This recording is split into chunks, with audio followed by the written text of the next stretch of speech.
Hello, everybody, and welcome to the Crypto Hipster Podcast. This is your host, Jamil Hassan, the Crypto Hipster, where I interview founders, entrepreneurs, executives, thought leaders, amazing people all around the world.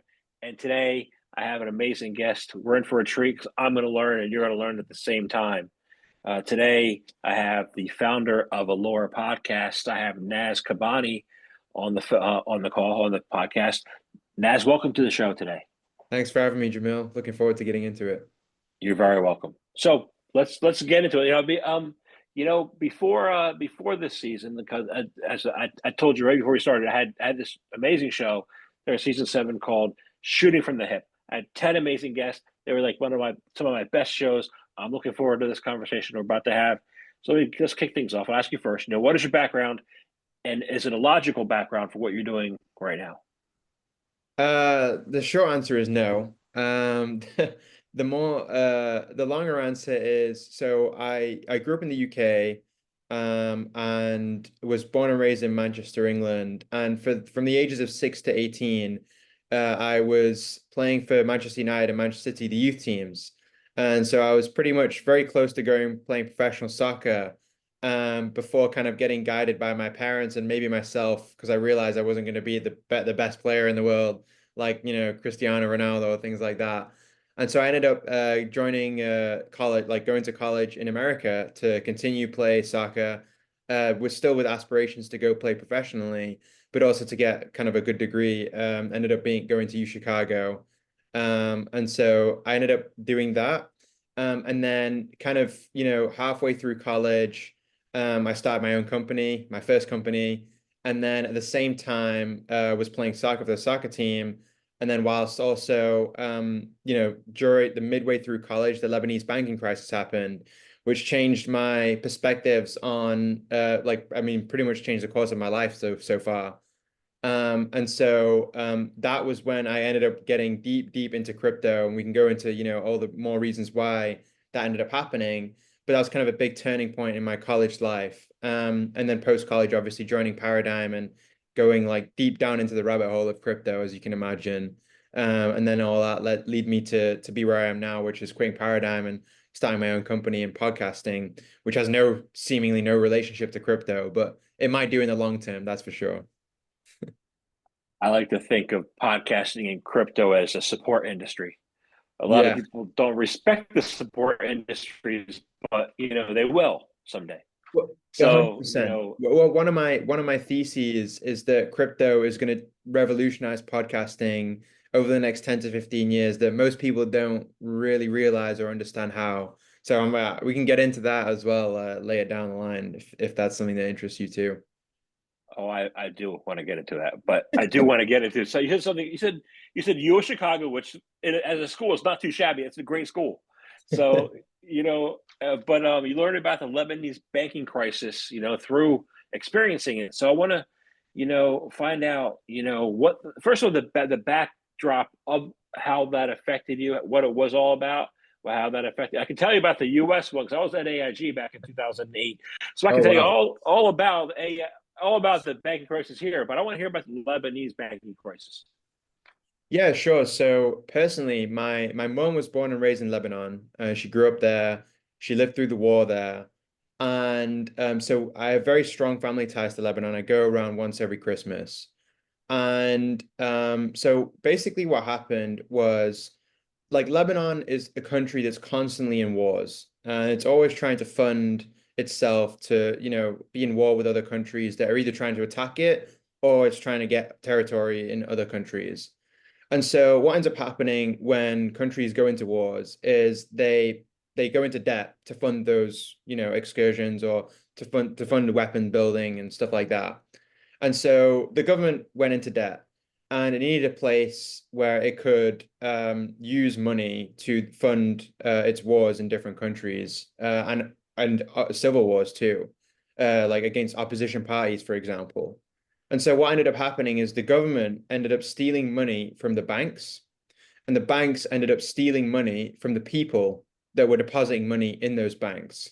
And so it's kind of like a chain reaction, if you will. So the money was getting stolen by two sets of parties. Um, and so what ended up happening was my family, who own a chocolate factory, Yeah, they own a chocolate factory in Lebanon. They ended up having like 90% of their life savings pretty much taken from them. And the ultimatum that they faced with was you can either withdraw your money and lose 90% of the value of it, or you can keep it in the bank and the government just they use it the way they want to. And so obviously my family, this wasn't very good for my family as like, we've been working on the chocolate factory like since my granddad started it. It was like, a good multi-decade, multi-generation business. And so what we ended up having to do was literally start storing cash under the mattress. Because there was no way to like whenever we receive a payment from a customer, you didn't want to receive it and deposit the money in a bank account. You wanted to just literally take the money and store it in under a mattress because that's where it's safest. And so at the time that happened, and I was hearing these stories from my family, and I was like, oh, surely there's some sort of, solution for this where my family don't have to store their life savings underneath their mattress, which could be so vulnerable, like for people coming in and attacking it and like just taking all the money, literally. And so that's naturally kind of how I drifted into crypto and like the idea of self-custody and storing money digitally without any control from a government, for example, that could steal it. And one funny, well, not funny, but like one, it was funny to look back on. But one funny anecdote was on my mum's side, her sister was working at a bank at the time. And so there was half of my family were running the business, and then one of my auntie was working at a bank, and my family were getting angry at my auntie because they weren't able to get their money. But then my auntie had to explain had to explain to my family that she had no control over it, and people were breaking in to the banks to get their own money. They weren't breaking in to rob the banks. They were breaking into the banks to rob their own money back from them. So that was kind of just like a high level of like the craziness that was going on at that time in Lebanon. So there's a common perception, maybe it's misperception. They say gold is for war and Bitcoin is for flight, but it seems like Bitcoin. Well, actually, how did Bitcoin, how did the crypto become a lifeline for the Lebanon's banking crisis? And then I want to find out, how Bitcoin became good for war. Yeah, so what ended up happening in Lebanon after the banking crisis happened was you had kind of a bifurcation of usage. So you had the older generation using cash because that was what they were familiar with. But then you had the younger generation who were more like technologically savvy, who were more willing to adopt new technologies that solve problems for them. They ended up adopting Bitcoin and crypto more generally for like just to do business, to exchange, whether it be stable coins or Bitcoin in general, just to do business with each other. And so what ended up happening is you have a bunch of these centralized exchanges where, people can exchange whatever crypto, like everyone knows them, the Coinbases, the Binances. But then what ended up happening is you have these peer-to-peer exchanges, and a lot of them used to live on Telegram and like chat apps where you can go and like, literally just request like, hey, is anyone selling, 10 BTC or, like something like that. And then they connect you with another person who wants the other side of that exchange, that transaction. And so that is what a lot of was happening in a lot of Lebanon or a large part of Lebanon at that time and still is today, is people are engaging in these peer-to-peer exchanges. A lot of because the government they're cracking down on crypto. They don't like it because it's outside of the purview of their control. And so that's kind of what you're getting with the younger generation who are more tech forward, but they can't be stopped. That's the beautiful thing is that these peer-to-peer exchanges, no one's in control of them. Obviously, there's a level of trust that you have to have with the other person.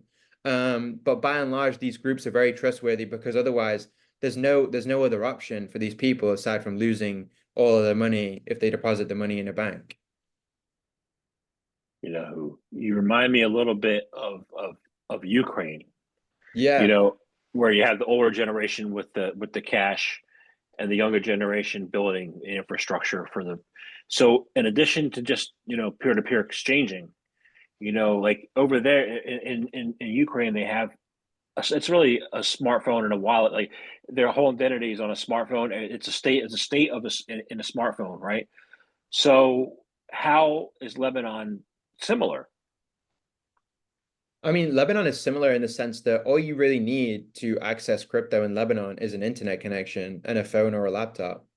And so in that regard, like the access to crypto is the same from a technology standpoint. And I guess that like from a Ukraine to Lebanon situation, like they are both in wars currently, and they both need crypto to sustain themselves as a country.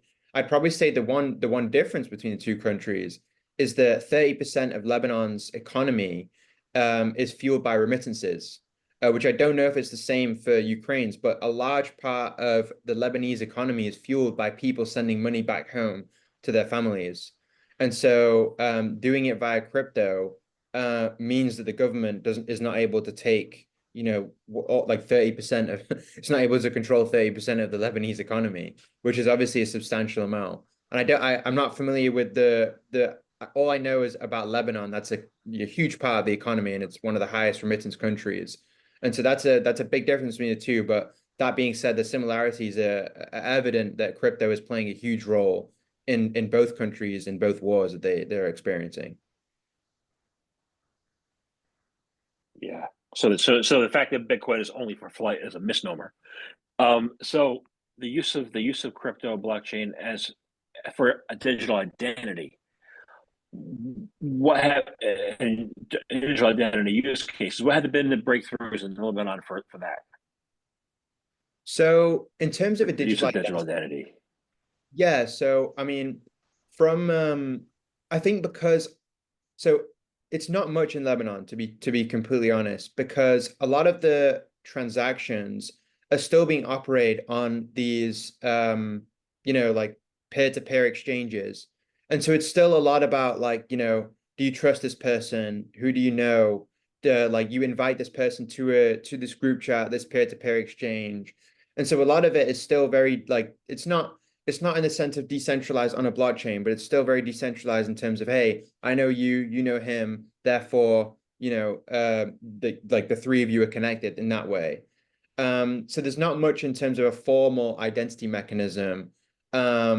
That like I think that's the extent of what I'd say to that question. Okay, great. So then you have the crypto and blockchain used for remittances. You have Yeah. it working well in Lebanon. How's the chocolate factory?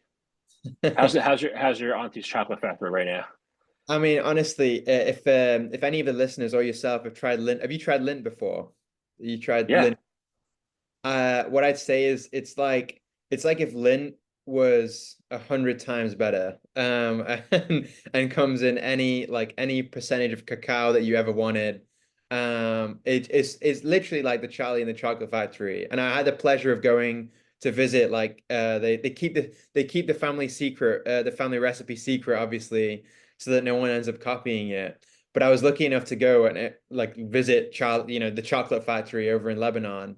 And thank God for crypto that my family is able to carry on running the business, because my one of my goals in life is to bring it across the pond to the US and the rest of Europe too. Bring the chocolate across the world, right? Yeah, yeah, yeah. I mean, people just need to experience this at some point in their lives, because I can't have any other chocolate again now that I've tried, that I had that consistently. So it might be a curse rather than a blessing, to be honest. No, I've had some good chocolate. I went to Santorini, Greece, and there's this thing called Luca Modus, like donut balls. All right, so downtown, and the guy had a pastry shop. Well, the pastry shop was the front for his bookie business, but he was injecting the Luca Modus with chocolate, and it was like so good. My wife and I were there like an hour. We didn't want to leave, you know. So I'm glad your auntie's still in business, you know. Um, so as far as peer to peer, though, I'm sure you noticed what happened on Friday with Binance and with other order books around the world, and causing the crypto crash to 16 billion in a day, which is wild. But that's not really peer to peer, right? That's more than peer to peer, right? Why is peer to peer, like Bitcoin was created as a peer to peer network? Why is peer to peer better at the end of the day than all this fancy stuff? I think I mean, I think it all comes down to a trade-off of who and what you trust. I think that's probably the biggest differentiator between doing something peer-to-peer versus doing something, in a more centralized fashion. In a more centralized, exchange, you're trusting that one party to make sure that the like all of your trust and your insurance goes to that party. For example, we can use Binance in this case, given they're top of mind. When you exchange on Binance, you're entrusting them with one, custodying your funds, and then two, making sure that the other person on the other side of that exchange, whether it's Binance or another entity, is delivers what you have requested. And so and then the good thing about that is if it doesn't work out, you can always complain to Binance and, their company policy may offer you a refund or they have some sort of guarantee on some funds. However, the issue with that is that if something does go wrong on the on the other side of it, then you also could be left with nothing. And if a crash happens a la FTX, you could be left with no money and losing a lot of your. Again, it's the same concept of trust that happened with the Lebanese banking crisis. Like if you entrust your money with someone and they lose it, you are powerless to stop it. And so that is kind of like how I see a centralized exchange working. On the opposite side, a peer-to-peer exchange, you custody your own money and you exchange it with someone and you make that decision about who you exchange that money with. So what that means, simply put, is that you are in control and the only person you trust is really yourself and your own judgment. And so that is probably the biggest difference between a peer-to-peer exchange and a centralized exchange is where the trust lies. And if you're confident and you're comfortable in trusting your own self and your own judgment, then using a peer-to-peer exchange is far safer. However, if something does go wrong on the person on the other side of the peer-to-peer transaction is a bad actor, then you only have yourself to blame in this case. So Binance and other centralized exchanges in this way, they help shift the blame and put the blame on them if it doesn't work. Versus if you use a peer-to-peer exchange, the only person you can blame is yourself if it doesn't work out. Because you can't, there's no way of getting a hold of the other person and forcing that person to give you what was owed if you are engaging in a transaction. So yeah, happy to dig deeper wherever on that one. We will. The good thing is we will. So you have all these institutions. You have the BlackRocks of the world. You have the JP Morgans of the world. You have Binance. You have all these institutions coming in, and are they? The question is, are they really reducing the trust deficit, or are they causing more of a trust deficit?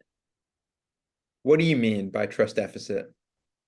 It had always been a trust, missing between people and the banks. That's why Bitcoin was created in the first place, right? So, peer-to-peer network, you're supposed to improve trust, but you have all these institutions coming in and we're moving away from a peer-to-peer network, it seems to me. Like that's what we started out as. So now you have to trust an institution. Doesn't that defeat the purpose of crypto? Or are you saying that Bitcoin's peer-to-peer network is alive and well, and being strengthened?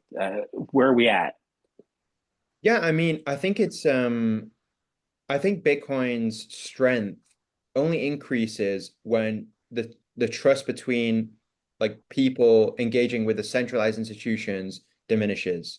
So, for example, this is why you're seeing kind of adoption in third world countries much more prevalent than first world countries like the US, because the trust in the institutions in those third world countries, aka Lebanon, Venezuela, where the government can just ultimately print however much money that they want, and so can the institutions too, who are basically collaborating with the government in this case. They're pretty low in trust with those institutions, and those are the places where you see Bitcoin as a great need for these people. And so, that's what I'd say is like where trust is low with the larger institutions, that's where you see Bitcoin increase. So, the more crises we see in the US, for example, like 2008 and like all the other many banking crises that have happened, you will see more and more people start to really open their eyes up and be like, oh, can we really trust these institutions? Do they really have our best interest in mind? All these questions that will be circling for some people right now, but over time, the more bad things, the more dubious activities these institutions engage in, more and more people will be forced to adopt Bitcoin out of necessity to preserve their savings. And it might be a bit dramatic right now as we look and like we're about to enter like one of the biggest AI crypto bubbles that we've ever experienced. But the bubbles don't always last. Well, they never last. And so, it's always important to have that in mind that these institutions may look very trustworthy now, but as I've seen in Lebanon and other countries, they don't always remain trustworthy forever. To say I'm in Lebanon, or say I'm in Turkey, say I'm in Venezuela, or Yeah. anywhere, Yeah. and I'm a regular retail person, and I don't know if I should trust technology. I don't know how to trust myself. Like, what advice would you tell them to get started to how to trust themselves and trust in this peer-to-peer network so that they Yes. can? Yeah, so the first thing I'd say is find a trusted friend who does use the technology, because there's no easier way to learn than learning from someone else who's actually doing it. And so, like the classic, yeah, I mean, that's how I learned pretty much most things in my life, is just find someone who knows more than me about that and just start asking them questions and start seeing what they see and doing what they do. And so there's a lot of young people in Lebanon that are currently very savvy with how to use crypto. And so if you're someone who doesn't know how to use crypto, just look at how people are using it and sending payments and what apps they're using, like anything. And I think, if you don't have any friends because you're on your own or anything like that, then just reading about what people are using and how they're using it and trying out for yourself. Obviously, don't put all of your life savings into like testing out an application, but like a really small percentage of it just to see how a transaction works, or who receives it on the other end, or how you organize a transaction with a third party that you don't know, like off of Binance, or a peer-to-peer exchange. And so just try things out, with very low stakes to begin with, and get comfortable with it, because you're not going to be comfortable with something that you don't understand.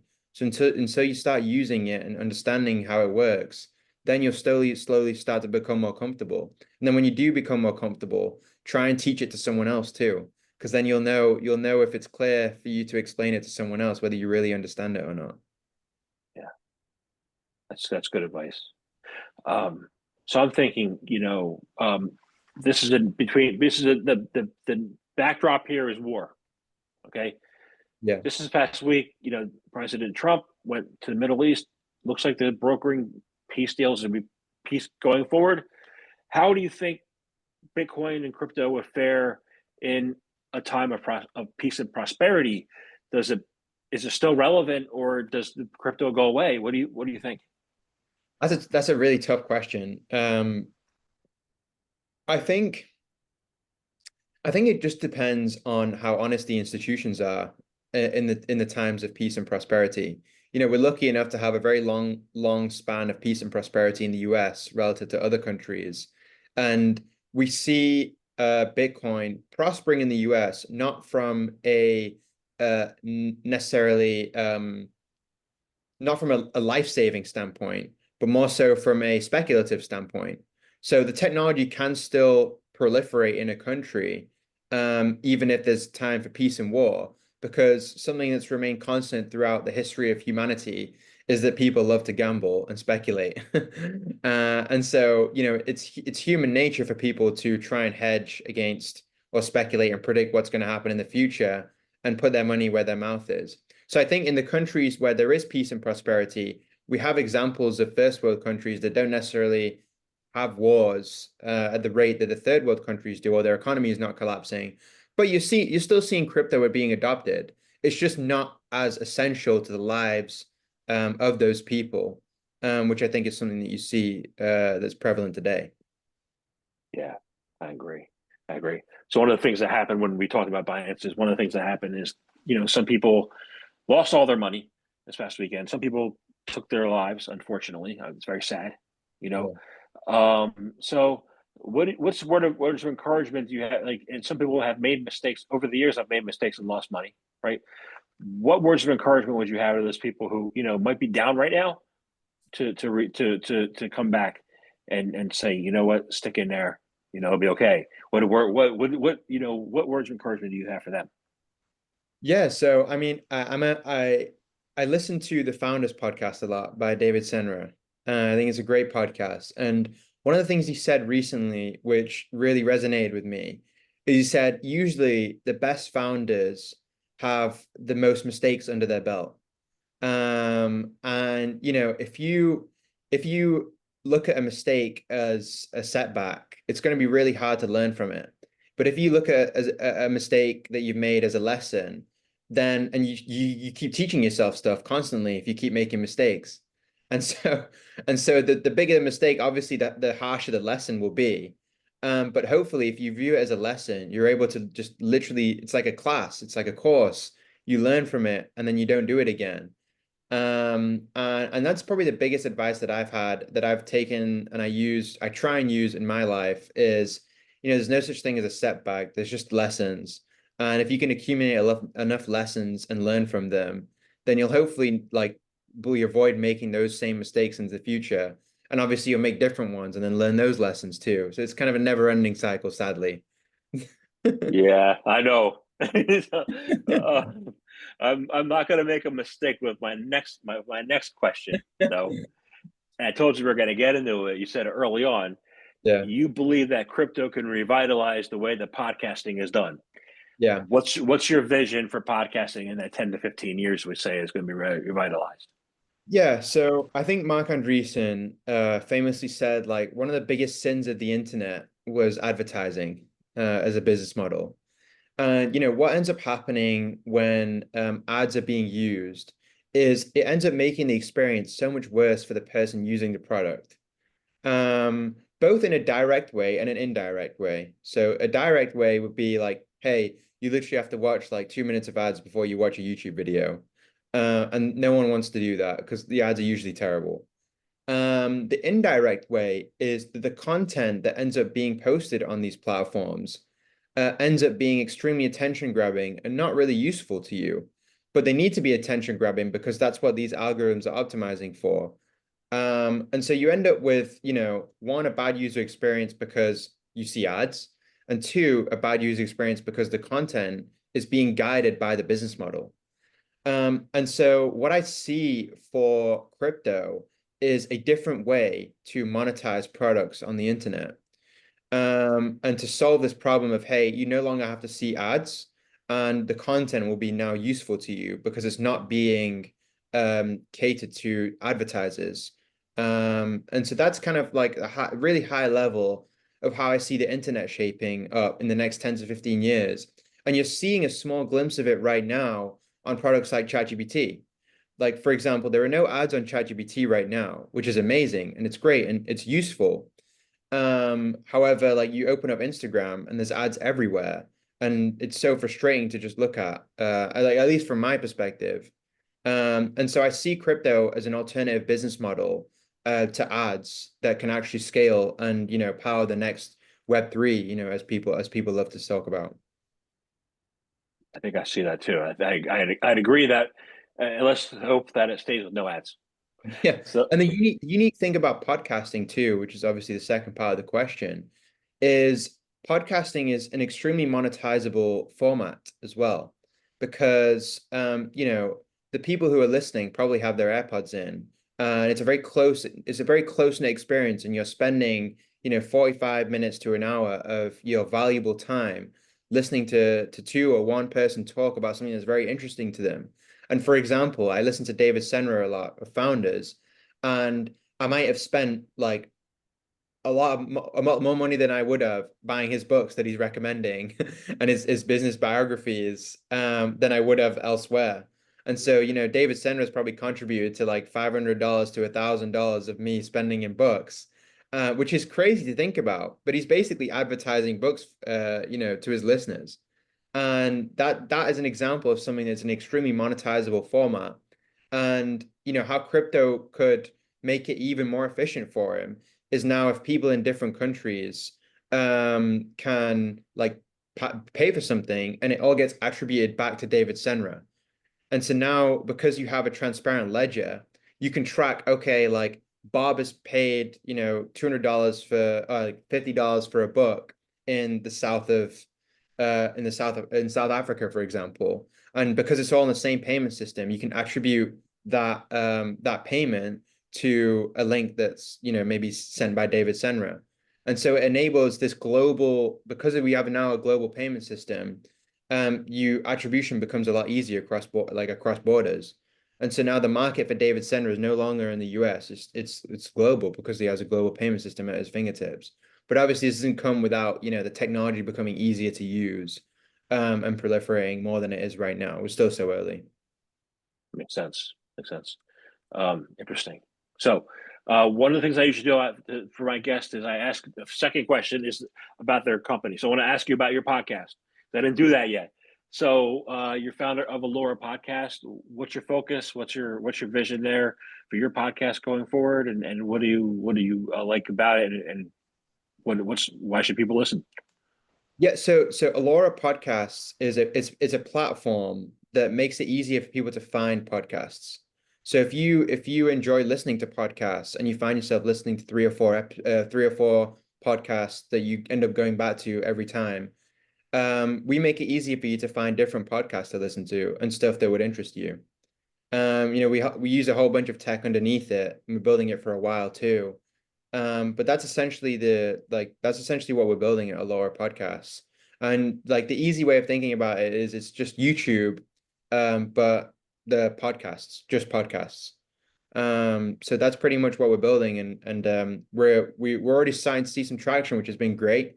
And hopefully we'll only go up from here. Sounds good to me. So I want to thank you very much for your time today. I enjoyed speaking with you. My last question is really easy. How can people find out more information about you, about Alora Podcast? How can they, have any more words of wisdom that people could take, from this show from you? You can find me on Twitter, at Alora Podcasts. And yeah, that's pretty much, I'm pretty low key online, but feel free to follow me on LinkedIn, Naz Kabbani, NASSOUHKABBANI. And in terms of this podcast, it's been a pleasure talking to you too. Thanks for having me. Yeah, awesome. Thank you very much for your time today. Appreciate it.